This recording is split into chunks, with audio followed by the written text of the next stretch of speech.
Easy guys, Dom here from CDG. So if you are playing Cronos the New Dawn, you've made it to the cemetery section in the Abbey, but you're finding this area quite difficult due to the fact there's going to be quite a large wave of enemies thrown at you here, then hopefully in this video I can share a few tips that are going to help you get through this section. So as soon as you manipulate this time oddity here to remove this rubble, you'll be met with one orphan who's going to run at you straight away. We want to shoot him and down him straight away because he's going to run at you. He's a fast runner, basically. The rest of them are slow shamblers, and we're not wasting any ammunition on these. We are just going to literally run around this cemetery area, and we're just going to try and aggro any dormant orphan that's laying on the floor. Because what's going to happen, these guys are going to come to life eventually at different time periods over this battle. So you're just basically burning through ammunition that you don't actually need to burn through. We are basically getting these guys all bunched together, and then I'm guessing you can kind of see what's coming. We're going to use these explosive red canisters to our advantage. Now there's quite a few around here, and this one here I actually got lucky because one of these enemies tried to attack me and actually hit the explosive canister for me, and it pretty much killed the group. There was only, I think, yeah, this one guy left here.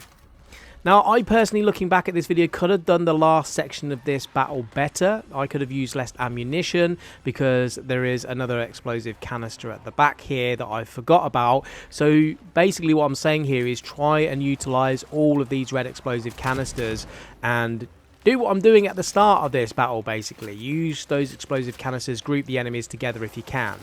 At this point, we are also using our flame torch when we get a group together to be able to stun them and weaken them, giving us the opportunity to get some heavy attacks in using our double-barreled shotgun, which is a pretty beastly weapon in terms of the damage it does.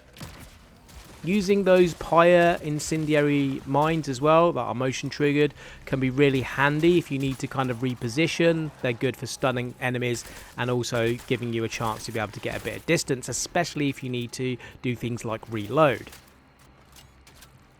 Now, just as you think this battle is over, it will throw a second wave at you, which is why you want to try and make sure you've got enough ammunition. But as I said earlier, I could have just waited for these guys to spawn in and then just used one bullet on that final explosive canister at the back. But I think because these guys are quite weak and they're fast runners, I don't think I would have maybe have made it to the back there where that canister is. So again, it's all about the right positioning. If I went through this area a second time, then what I would do is I would make sure that I remember that second wave and make sure that I just position myself so I'm waiting at the back.